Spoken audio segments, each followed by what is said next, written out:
Welcome to Folios, the Meter Center presentations on items from its rare book collection. Today we are continuing in our series on the Etienne family of printers that did so much to publicize and print and distribute books and works related to the Reformation in Geneva. We have talked about Robert Etienne, the royal printer who left Paris and headed for Geneva in 1550, about his son Henri, who was such a famous printer of classical works and really a classical scholar in his own right, especially in Greek. And now I want to talk about Robert's second son, Francois Etienne, who began as a printer in Geneva in 1562, who published largely for the Genevan market, and he was a much smaller scale printer than either his father or his older brother were. Francois Etienne worked actually to print works published by others. So often you find his name on the title page and then the name of a publisher beside. Let me show you an example of that. This is Calvin's 22 sermons, a collection of 22 sermons by Calvin, printed in Geneva. Now you see Geneva turns up on the title page this time because it's for the local market.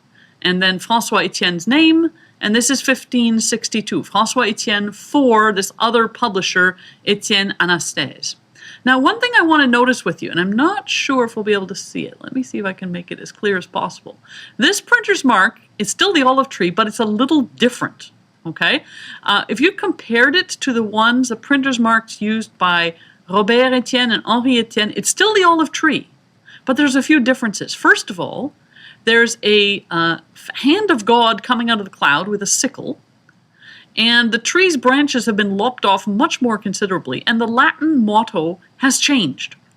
So the Latin motto on the image, where for Robert and Henri Etienne it was "Do not be proud," "Noli altum sapere," now it's changed to "Rami detracti sunt ut ego insererer."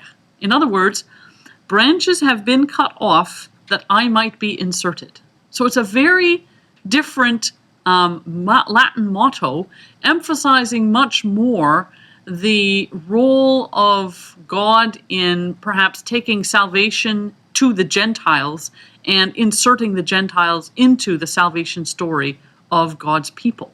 And I find it fascinating that you could look at the title page and see the printer's mark and think, oh, it's the same thing. But unless you pay attention and you look very closely, you don't realize the actual meaning of the image has shifted slightly from "do not be proud," that you yourself might think you are part of the chosen people, but you really aren't, to a motto that emphasizes much more God's saving action towards a wider group of people. So fascinating to look at these items very, very closely.